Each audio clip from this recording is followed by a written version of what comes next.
它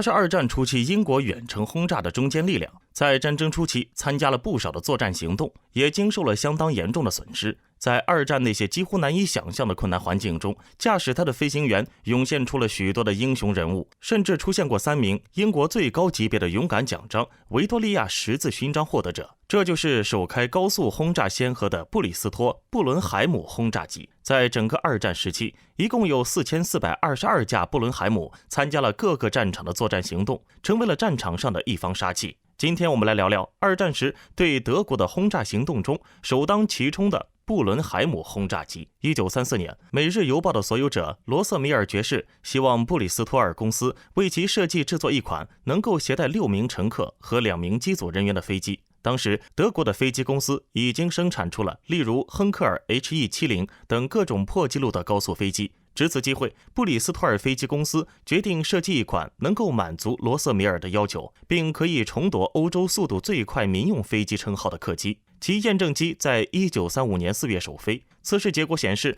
这架飞机性能超群，特别是在速度性能方面，居然在测飞中创造出了令人惊讶的498千米每小时的记录。因此，罗瑟米尔爵士向英国空军提议将此机改作军事用途，而英国空军也马上与布里斯托尔飞机公司协商将客机改造为轰炸机的事宜。1935年8月，空军部下达了订购150架新型轰炸机的订单，这是英国空军订购的第一种现代全金属成立蒙皮的悬臂式单翼机。按照当时的英国标准，该机的确比较先进。1936年5月，新型轰炸机获得了正式名称布伦海姆。该机于1936年6月25日进行了首飞。1937年3月，布伦海姆轰炸机开始装备英国空军的轰炸中队，以替换那些老旧的轻型双翼轰炸机，如霍克、哈特和奥达克西。到1937年底，已经有5个中队装备了布伦海姆。布伦海姆的列装并不仅限于驻扎英国本土的空军部队。从1938年1月开始，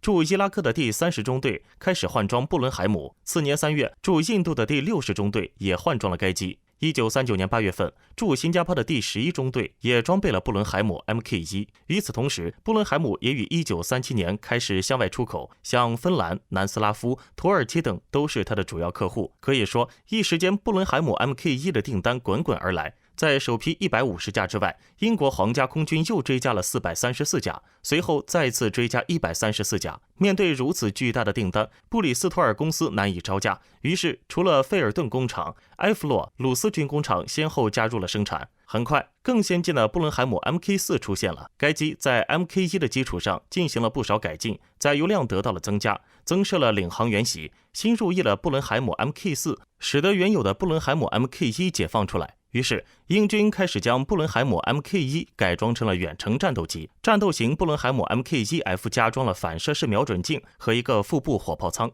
其中装有4挺 7.7 毫米布朗宁机枪，其最大飞行速度为423公里每小时。首批布伦海姆 Mk1P 战斗机于1938年9月交付给驻亨顿的第600中队。12月底，25中队也换装该机。到战争爆发时，英国总计有7个装备布伦海姆战斗机的中队具备了战斗能力，这其中包括一小部分改进过的 Mk4F。布伦海姆轰炸机机长 12.98 米，翼展 17.17 米，机高3米，空重4450千克，载重6545千克，机翼面积 43.6 平方米，最大速度428公里每小时，最大航程2351公里，最大升限8310米。动力系统为2具布里斯托尔水星155型风冷式发动机。武器系统为机头下方枪塔2挺 7.7 毫米口径机枪，机身后1挺 7.7 毫米口径机枪，以及454千颗炸弹。布伦海姆式是全铝合金制单翼轰炸机，采用可收放式起落架。当被改成轰炸机后，拆除原机身内的座位和舷窗，机翼向上移16寸，以留出更大的空间给炸弹舱。机头增加投弹手座位，和在机背加上一个防卫机枪塔，机身结构加强。这些改变令布伦海姆式轰炸机和其前身布里斯托尔142相比，重量增加不少。虽然其动力由2具各640马力发动机增强至840马力发动机，但其最快速度仍比布里斯托尔142的494公里每小时慢一些。再加上世界各国的战斗机大多数由双翼机改为较快速度的单翼机，令布伦海姆失去了当初在速度上的飞行优势。而其防卫机枪不但数量少，而且口径仍是 7.7 毫米，也就是防卫火力偏弱。英国皇家空军又往往要布伦海尔在无战斗机护航下进行日间轰炸，这些原因皆使布伦海姆式轰炸机在实战中损失惨重。从第二次世界大战的第一天起，英国空军执行了一系列任务，在法国的帮助下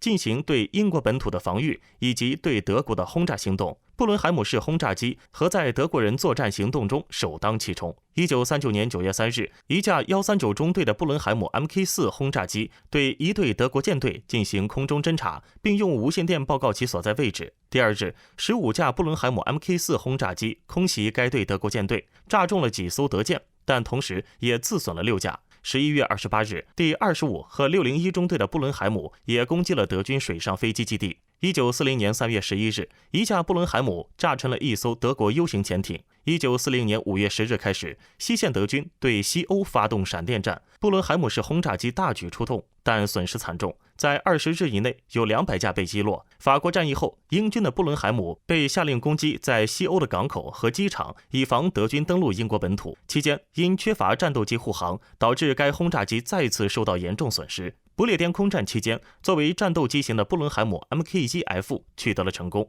1940年2月5日，一架布伦海姆 Mk1F 在雷达引导下击落了一架德军 HE111 轰炸机。8月15日，3架布伦海姆 Mk1F 又击落了4架 HE111 轰炸机。之后，英国皇家空军负责在夜间深入欧洲做轰炸任务。英军曾利用布伦海姆去吸引德军战斗机前来，再用早在高空埋伏的喷火式战斗机进行攻击，但这种战术不是很成功，因为其战果是在6星期之内击落了103架德机，但自己也失去了123架英机。1940年6月10日，意大利向法国宣战，英军的布伦海姆式轰炸机也参加了攻击意大利军。1940年10月，3个布伦海姆轰炸机中队来到希腊参战，之后掩护英军撤退至克里特岛，再到北非。1940年4月，布伦海姆进驻马耳他岛，以切断在北非德意志军队和欧洲之间的补给线。1940年至1941年间，布伦海姆 Mk4 轰炸机中的7个中队也来到了北非。1942年6月，装备布伦海姆 Mk5 轰炸机的第13、18、114和614来到了北非，参加火炬作战，支援美军登陆北非突尼斯。在和德国非洲军的作战当中，布伦海姆轰炸机损失惨重，要由战斗机护航或改在夜间出动。1943年春天以后，布伦海姆 Mk5 轰炸机开始执行海岸巡逻、侦察和反潜等次要任务。1944年4月，所有驻北非的布伦海姆 Mk5 轰炸机皆汰换成其他飞机。二战开始时，作为英国空军的主力型轻型轰炸机，布伦海姆主要配置在地中海及非洲。除作为轰炸机外，该机也曾作为重型战斗机、夜间战斗机、侦察预警机所使用。但随着战争展开后，布伦海姆对于战斗机已经没有什么速度性能优势，较差的防御能力也使战机的损失逐渐扩大。加上运动性能更好的道格拉斯 A20、德哈维兰文士等战机的投入使用，布伦海姆逐渐退出前线战斗。该型轰炸机总计被生产大约5500架，其中包括加拿大购买生产许可证后所制造的676架柏林波洛克 Mk1型战斗机。除此之外，布伦海姆还被销售给土耳其、芬兰、罗马尼亚等多个国家。本期的视频就到这里了，请持续关注我们，既可以收看最新视频，又能浏览往期的精彩。欢迎在评论区留言，我们下期再见。